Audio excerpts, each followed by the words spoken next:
So here's a question we hear from time to time from clients.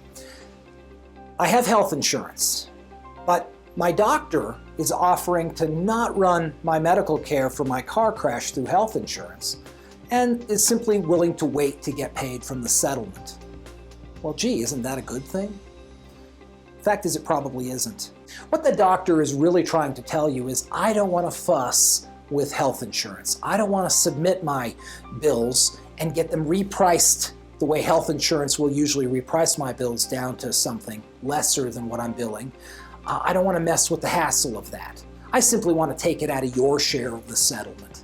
Here's the problem. In settlement, very many times in Colorado these days, health insurance doesn't get paid back what they pay for your care.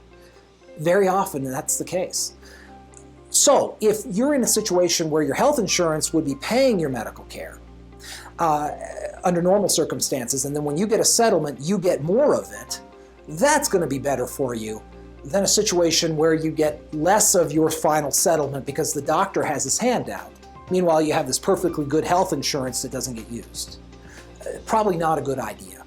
You end up having a doctor with his higher marked up bills being submitted to you at the end of your case.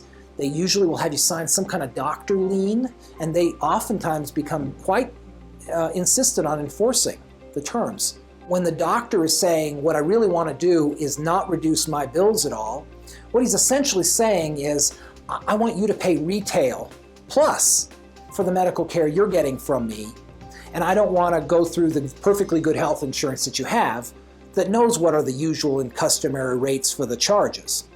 So what you have at the end is oftentimes you have a doctor who's insisting on getting paid 150, 180% of what normally they would receive for the same services. And then it's coming out of your settlement as well. So while it sounds on the front end like a really good thing, if you look a little deeper, you realize what it is. You tell them, no, I want you to run it through my health insurance. And there's really, I can't think of an exception when you would want to ever do it any other way.